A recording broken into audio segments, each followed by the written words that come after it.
guess that's the hard thing about a skin suit, is trying to figure out where to put the zipper. Hello, this is my second time recording this. I recorded this whole video and then went to edit it, and the sound was messed up again. Unfortunately, I am a bit sick right now, but I think my voice still sounds pretty normal. But anyway, I was looking back on some of the horror movies that I grew up watching, and I had the realization that I have never gotten around to reading a lot of the books that inspired those movies. So today, I have 4 books I want to talk about that all inspired some of the most iconic horror movies of all time. If I'm trying to be objective and I had to name one, I think I would have to say that the single most iconic horror movie of all time has to be The Exorcist. So first up, we have The Exorcist by William Peter Blatty, and I actually listened to the audio version. I was excited when I saw that it was narrated by the author. There is also a little bit done by Eliana Shaskin. Despite the fact that these are iconic movies and books, it's possible that some of you have not seen or read them, so I don't want to be too presumptuous about oversharing any details, so I'm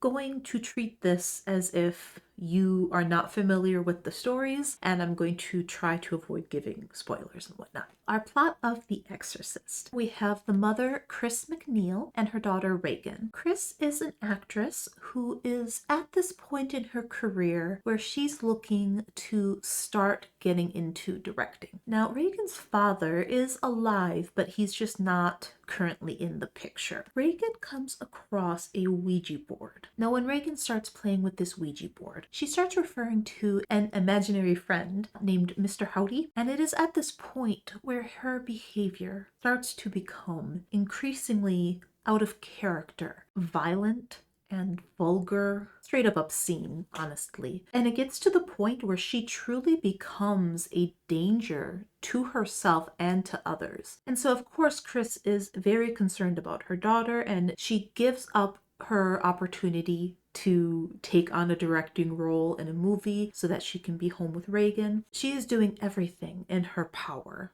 to try to figure out what is going on. Of course, everybody's first thought is that it's some sort of health issue, and then it starts looking into psychological issues. And it's at this point when nobody has any real answers for her. We get introduced to Father Karras. Damien Karras is a priest and a psychologist. He is at a point in his life where he is having a very real internal struggle with his faith. When he gets involved with Regan's case, it becomes a point where he is basically doing everything in his power to try to convince himself that she is not possessed by a demon. And so that is a large section of this book, is basically Father Karras trying to help Chris help her daughter, trying to conclude that it is something other than demon possession. It gets to a point even where they are so desperate. There's times in this book when they're literally like,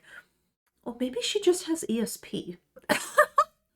Like, they're looking even at other supernatural explanations. Even if you're not familiar with the original Exorcist, I'm sure that you are familiar enough with Exorcist horror. You know, the basic premise of trying to have an exorcism to save the possessed person. The basic plot of this you probably have a grasp on, even if you're not familiar with this specific story. The movie really did stay quite true to the source material. Of course, with the book, you are getting more into the subplots of some of the supporting characters. There's a police officer, like a detective, the help that Chris has hired on. You get a little bit into their subplots. A lot of that is missing from the movie, obviously, to focus on the most dramatic aspect of everything. I absolutely loved this book. I love the narration. I was so impressed. Obviously, as the author, he had a very clear image in his head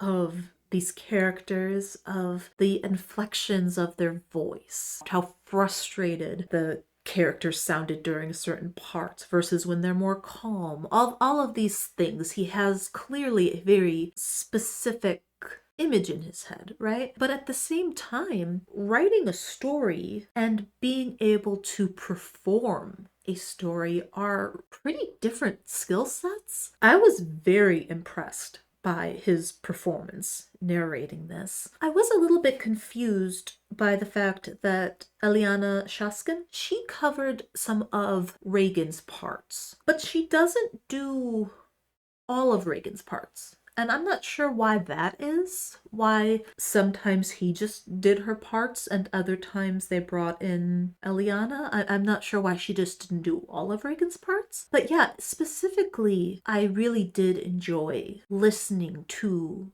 the performance of the audio version. The book itself is just, it's so impactful. The way that these characters are written, there's a certain dignity to them that makes them very likable and very sympathetic.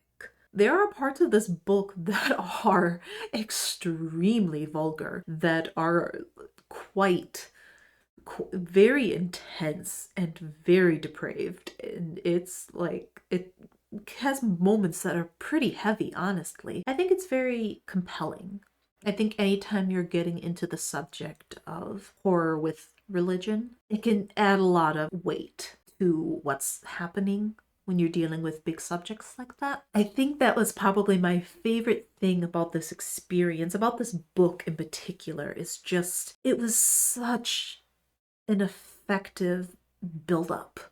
This impending doom and dread that you felt building up, and then the ending is satisfying and tragic and sad but beautiful. For the first one, The Exorcist, most iconic horror movie of all time, but dare I say, the book is even better. Definitely worth a read, even if you are already familiar with the movie. Now, I said that The Exorcist is, in my opinion, the most iconic horror film of all time.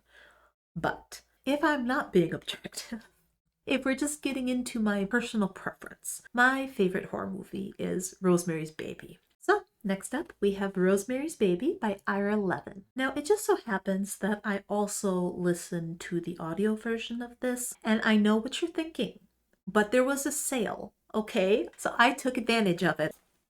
What? This is narrated by Mia Farrow. If you are not familiar with the movie, Mia Farrow is the main actress that plays Rosemary. This is another example of the movie sticking very close to the source material. We have a couple, Rosemary and her husband Guy, who are moving into a new apartment. At this apartment, they meet some new neighbors named Minnie and Roman. And at first it kind of seems like the neighbors are the type of people who are maybe just a little bit oblivious but well-intentioned. They kind of come across as a little bit too imposing. However, it becomes obvious quite quickly that Guy actually likes them quite a lot. So Rosemary is kind of going along with the building of this friendship. They are at a point in their marriage where Rosemary is really eager to start having children. Guy's career as an actor is at a bit of an impasse, but it seems as though as his friendship with Minnie and Roman is building, his career also starts to take off. However, at the same time, other strange things are occurring, and Rosemary is starting to feel, frankly, the vibe is off. Something feels wrong. She's having strange dreams. Guy is acting more distant. All these little things that in and of themselves would not be a big deal, but they add up to create this sense of something being off. As you can guess from the title, she does get pregnant. It is at this point where Minnie and Roman, Minnie in particular, really turn it up, insisting that she goes to this specific doctor because, they're friends with him. She's bringing a vitamin smoothie over to her every single day that she has to drink the entire thing because it's what the doctor wants. And all of these things that I think most people would find overbearing and imposing and inappropriate for neighbors to do. And basically, without giving too much away, Rosemary's starting to believe that her neighbors do not have good intentions for her or for her baby. Out of all the different possibilities, for me personally, I think the most effective villains are always people. This is truly just a workshop of gaslighting. Rosemary being convinced by others and desperately trying to convince herself that she's overreacting to all of these strange things. You feel for her as it's becoming increasingly difficult for her to pretend everything is okay, but then all these other characters acting like she's crazy when she actually does finally react to all of these strange things that are happening. It's frustrating, but it's also so effective. There is such a, I spoke about the sense of dread building in The Exorcist. I think similarly in Rosemary's Baby, there is just this foreboding. Like, you just know something. You don't know what, but you know that something is gonna happen. That fascinating state of mind where you truly don't know if you're being paranoid or if there really is someone out to get you. And something about that uncertainty is just, oh, it's so good. You are so emotionally invested. As far as the differences are concerned between the movie and the book, this one is probably the most similar. The plot of the ending isn't different, but it's just a matter of getting a little bit more of that internal dialogue in the book, of course. The movie is directed by Roman Polanski, and I know some people aren't gonna wanna support a movie that was directed by him. If that's the case for you, then you can still listen to the audio version of this and enjoy Mia Farrow's performance as Rosemary. It's particularly worth a read if you do not want to watch the movie, or it's just been a while since you've watched it. Of course, you're always just gonna get a little bit more. So even if you like the movie, it's just the book is more of this thing that you like, you know? Next up, The Shining by Stephen King. Out of all of the books, this has to be the one where the movie is the most different from the book. We have a family. We have Jack Torrance, his wife Wendy, and their son Danny. Now, some things have gone down.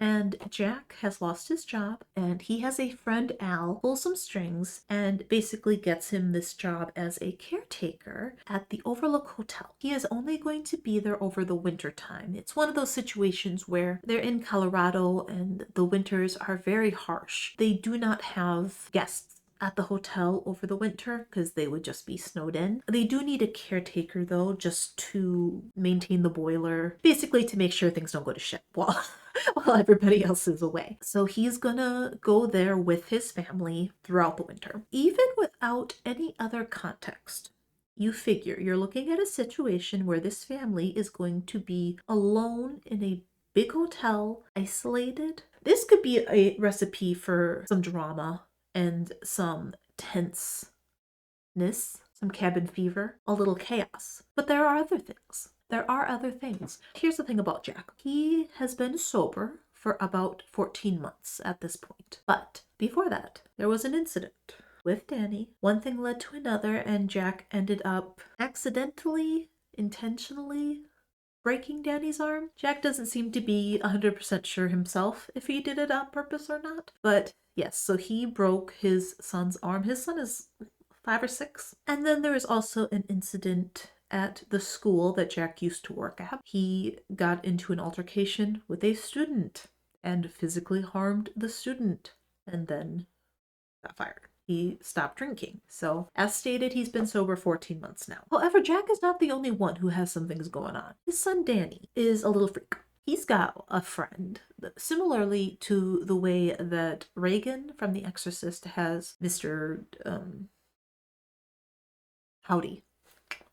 Mr. Howdy. He has Tony. He'll think about Tony, and Tony will be off in the distance, and he'll be like, yo, come here. And he'll show up stuff. And so Danny basically is this freak of a kid who can kind of read people's minds and also what essentially kind of seems like astral projection. So when you have this creepy, weird little kid going to this creepy hotel, they embolden each other. This hotel has quite a sordid history in its own right. For Wendy, who's kind of stuck in the middle of all of this, you figure you have this woman who is trying to support her husband, who again is trying to do better, trying to fix things. But it's something that once that trust is broken, it's very hard to regain it. And so it creates this barrier between them. When weird things start happening at the hotel, he feels hurt and frustrated that he's trying so hard to do better, but she is not giving him the benefit of the doubt. However, there is also a certain amount of shame that he experiences because there is a part of him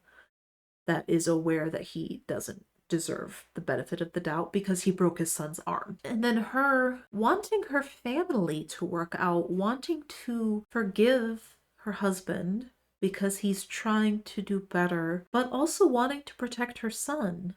And so she's kind of stuck in the middle, feeling like she can't really afford to give him the benefit of the doubt when these strange things start happening, because she's like, well, Danny has bruises on him. I didn't do it, so obviously it must be you. Her frustration with Jack, because he is not drinking, he is trying to do better. However, he is not exactly just being pure and wholesome. He has anger issues still. Even when he's not being violent, he clearly has a hard time controlling his temper. But you can imagine from Wendy's perspective how when Jack yells at Danny and then she tries to comfort her son, and instead of Danny appreciating that, he just wants to talk to his dad. This jealousy that she feels when dad is being mean, mom is being nice, but the kid still wants dad. Not just that she's experiencing this jealousy, but the shame that she's experiencing because she feels that jealousy and she knows she shouldn't. It hurts. The drama, just the drama in this family is very potent, and it's very heavy and intense and interesting. It's very compelling. And then the horror elements of Danny's connection with this hotel. The hotel kind of seems to not only have a sordid history, but to kind of take on a life of its own. And it becomes an increasingly volatile situation where there are these supernatural forces that are also impacting the psychological parts of the people there. I guess we'll leave it at that. So like I said, I think the family dynamics and the drama that is happening between them is very well written. I had heard before that Stephen King is not a fan of the Stanley Kubrick film, The Shining. And so when I was reading this, I was kind of expecting it to be more different plot-wise than it actually was. The plot really isn't that different until you get towards the end. The ending is fairly different. The rest of the book, it's not so much the plot. I looked it up why Stephen King didn't like it. His issue with the movie was more so about the tone. He thought that the tone was too cold. This wasn't so much a tragic experience that this family was enduring. You didn't get the sense that Jack actually genuinely loved and cared about his family in the first place. I think he felt a lack of the depth of emotion of basically everything I was just talking about. I think he felt like his characters were a bit hollowed out compared to the book, which does tend to happen during transitions, but I think he felt it happened more than what was necessary. Otherwise, probably the biggest difference, I would say the book has more of a focus on the supernatural aspects versus the movie, which it's certainly in there, don't get me wrong. They do not disregard the supernatural aspects of Danny's character and the hotel itself, but in general it focuses more on the psychological decline of the father. Although I will say, one thing I think was actually more effective in the movie than in the book was the red rum part. I don't know if it's just something about actually hearing the creepy little kid, red rum, red rum. Like, there's something about that has a little bit more oomph to it than just sort of seeing it on the written page. But yeah, so out of all of these books, this one is probably the most different, especially the ending. So if you know and like the movie, this is definitely still worth a read for sure. Stephen King can be a little bit hit or miss for me. My favorite Stephen King that I've read so far is Dolores Claiborne. This is probably my favorite since then. I thoroughly enjoyed the book. Last up, we have Silence of the Lambs by Thomas Harris. I think out of all of the horror movies that I've talked about today, Hannibal Lecter has to be the most iconic character that has come out of any of them. There is a book that comes before Silence of the Lambs that focuses more on Hannibal Lecter, but Silence of the Lambs is the iconic movie. I'm pretty sure it's the only horror film that's ever won Best Picture. Not that that necessarily means anything, but you know. So our main character is Clarice Starling, and she is in training because she wants to be part of the behavioral science unit of the FBI. While she is in training at the FBI, there is a madman on the loose named Buffalo Bill. And Buffalo Bill is murdering women and taking their skin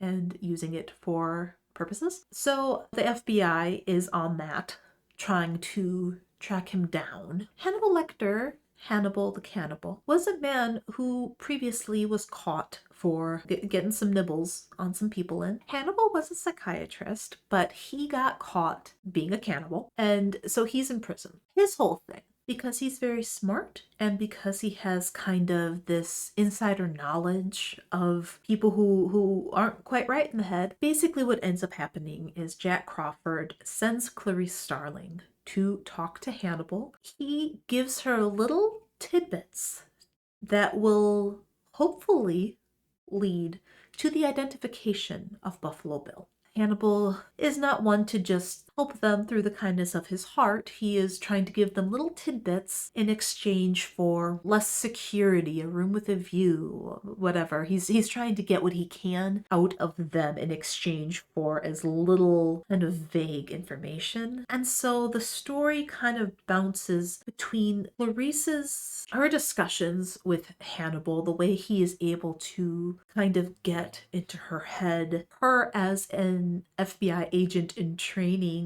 not overstepping because she's doing what she's being told to do by Jack Crawford, but that balance between the fact that she's basically been selected to speak with Hannibal because he kind of actually talks to her, but she's still not even a real FBI agent, she's just in training. Plus this madman who is on the loose and what his motives are and why he's doing the things that he's doing. And we're jumping back and forth between these different perspectives. It kind of becomes the question of, will Hannibal find a way to outsmart them? Will she be able to kind of figure out the puzzle to catch Buffalo Bill before he kills again? This is another one I loved.